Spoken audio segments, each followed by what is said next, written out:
So hello friend, this is Kausu Patare again with a new video. Welcome to our channel Making Maths Easy. So today in this video we are going to talk about the derivatives. In the previous video we have taken a lecture on formulas for integration, how to prove the formulas for the integration, what is the integration, basic applications of the integration. So today in this video we will look about the formulas for derivatives, how to solve the derivative with the parametric function. The derivatives of parametric functions we are going to solve in today's video. So let's start our video. So before moving to the solving the derivatives of the parametric function, let us consider some a proof based on the parametric functions, how the parametric function came into the existence. Suppose these are this is a graph of x-axis and y-axis. On this side I am having my x-axis as this, and on the opposite side I am having x dash. So whereas on this side I am having the y-axis and opposite side I am having the y dash. So remember in the 8th standard or 9th standard geometry that this particular region is considered as the first quadrant, this particular region is considered as second quadrant, this particular region is considered as the third quadrant, and this particular region is considered as the fourth quadrant. In this way there are four quadrants in a particular graph, in a 2D graph, in a two-dimensional graph. So this region of the graph, we can consider this portion of the graph as this line of the graph, this on x-axis, where the value of theta is my angle. So if I am taking my angle at my origin is 0, 0 over here, so the value of theta at the origin and on the x-axis, on the positive x-axis will be equal to 0. In this case my theta will be equal to 0, as my theta gradually goes on increasing from 0 to 90 degree. So when it comes over the positive y-axis, it will become 90 degree, and when it passes from the positive y-axis to the towards the negative x-axis, or we can say x dash, it becomes equal to 180 degree. Okay, and when it goes towards the negative y-axis, it becomes 270, and further it will come again back to its original position over here. It will become 360. So it will complete its 360 whole degree or whole round. So here it is 90 degree, here it is 180 degree, here it is 270 degree, and when it comes back to the original position, it becomes 360 degree. So this can be considered as pi by 2. This can be considered as pi equal to 180 degree. This can be considered as 270 means 3 pi by 2, and this can be considered as 2 pi in this case. So let us talk about the parametric equations. So for parametric equation, we need a unit value. A unit value is a value, we can say a unit circle. This is a unit circle, means the radius equal to 1. The radius of this particular function is equal to 1. So if it is a unit circle, I told you in the previous video, I told you in one of the previous video, that my x will be equal to cos theta and y will be equal to sin theta. In this case, if x is equal to cos theta and y will be equal to sin theta in this case, because we are having the unit value, so the value of x will be cos theta and the value of y will be sin theta in this case. So if I do one calculation that cos square theta plus sin square theta, so I will get equal to 1. So it will be cos square of x, sorry, not x, cos square of theta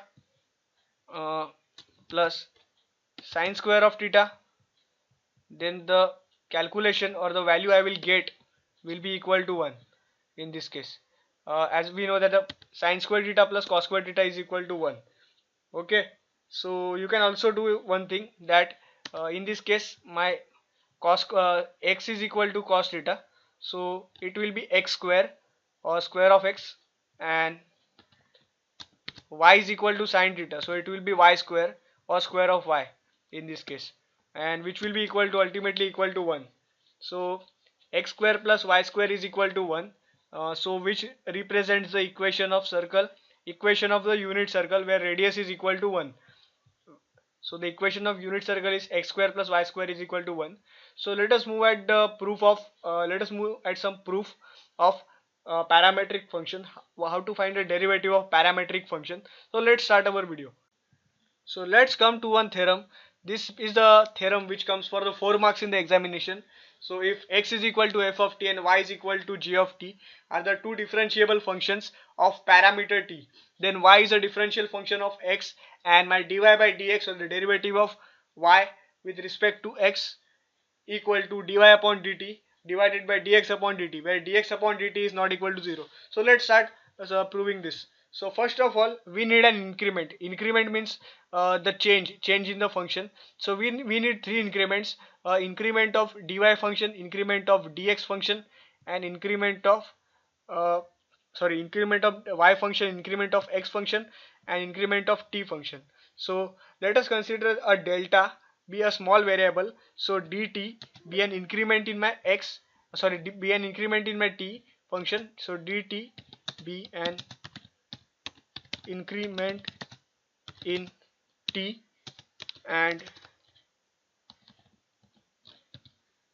del of x be an increment in b, and increment in x, and del of y be an increment in y function, be an increment in y. So these are the corresponding increments with respect to time t. So we can write uh, de delta t, or delta y upon delta x as follows. So we will write delta y upon delta x as follows: delta y divided by delta x will be equal to delta t upon delta y upon delta t, delta y divided by delta t divided by delta x upon delta t in this case, because my delta y is change or the increment in the y function. So I can write delta t as delta t is non-zero, it's not equal to 0. So I can write over here, so delta y upon delta t divided by delta x upon delta t, in this case delta t. So my delta t I can cancel it any time where my delta t is not equal to 0 in this case. The one condition to be implied over here, that my delta t is not equal to 0. Any one of the function is not equal to 0 in this case, but we can assume that this particular function, or we can assume that this particular function tends to 0, not equal to 0 but tends to 0, which is always a non-defined function. So we can now we are taking the limits on both the sides. So taking limits on both sides, after taking limits on both the sides, we get delta of t equal tends to 0. So with respect to delta t, we are taking the limits. So delta of t becomes tends to 0, or t is equal to 0. So now we are taking the limits on the basis of delta t. So my limits, the value of the limit will be equal to uh, corresponding value. So the lim of delta t tends to 0. In this case, lim of delta t tends to 0, and because delta t tends to 0 is not equal to 0, so we are taking the limit on behalf of delta t. So it will be equal to delta y upon delta x, and then which is equal to this particular function, and taking the limit of this particular function. So it will be lim of delta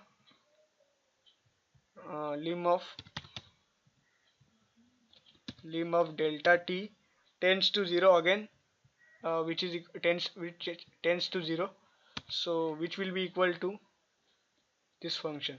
So whenever you are taking the limits, you should take it on both the sides, remember one thing.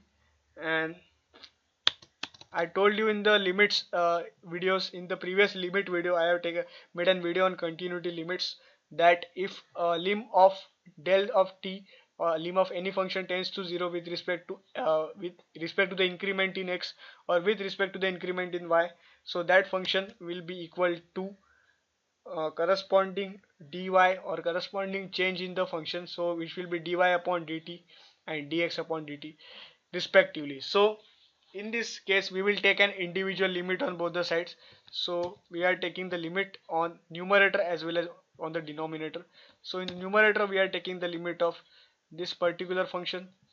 So in the numerator we have this particular function, sorry, in the numerator we have this particular function, and in the denominator we have this particular function as my limit of uh, delta x upon delta t in the denominator. So we have taken the individual limits, means the limit of del of t tends to 0, limit of del of t tends to 0, del of y upon del of t, and limits of del of t tends to 0, del of x upon del of t, where del of t is a non-zero, and which is also tends to 0 but not equal to 0 in this case. So if x and y are the differentiable functions of t, we can say if x and y are the differentiable functions of t, as I told you in the above given concept, that f of x and y are the two differentiable functions of parameter t, then we can use this kind of properties, or we can do this following function. So now we can write here as if x is a differentiable function of t and y is a differentiable function of t, then these two function exist. Lim of means del of t tends to 0 into del of y upon del of t, and lim of del of t tends to 0 into del of x upon del of t. Then these two functions exist, whereas because x and y are two differentiable functions, so these two functions must exist. So we can write now here as del of exist in this case, because exist in this case, and another function lim of also this function also exists in this case, because both x and y are differentiable functions of t in this case. So we can say exist because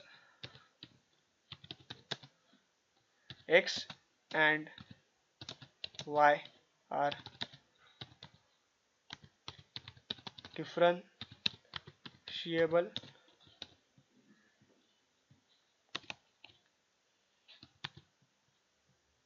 functions of t in this case.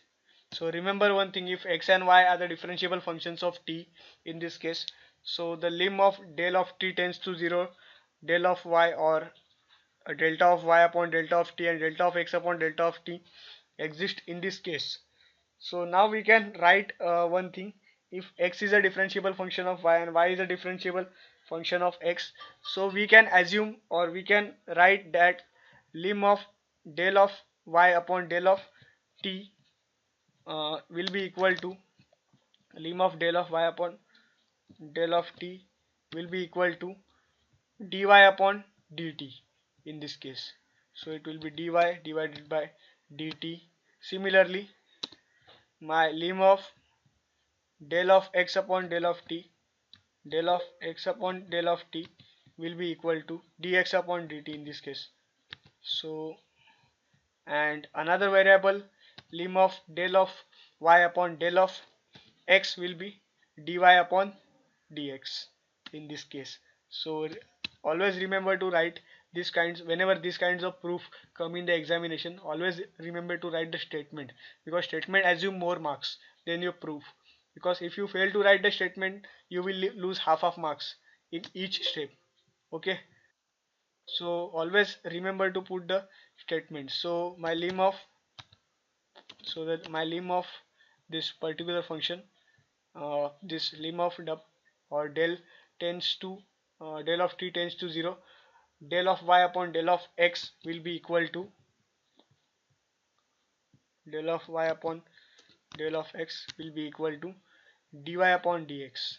So dy divided by dx.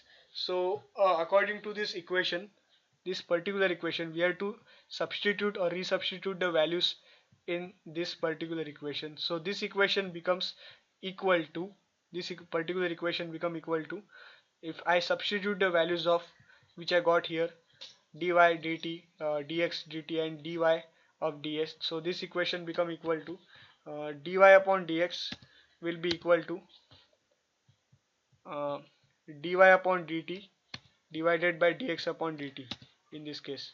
So we have proved it. So this proof is not little much bigger, but it is difficult to understand. Only the limit operator we have to use, and you have to simplify it. So whenever we have the parametric functions with respect to t, we are given the y function, we have given the x function, and we have to differentiate with respect to t always, and we have to ask for finding the dy by dx, or derivative of y with respect to x. So use this formula, dy by dx is equal to dy upon dt divided by dx upon dt. So in the next video we are going to solve the sums based on the parametric equations, or derivatives of parametric equation, or parametric functions. So if you like this video, please share, subscribe, and comment on my YouTube channel Making Maths Easy. For more videos related to mathematics, please subscribe my channel Making Maths Easy. So thank you for now. Thank you guys.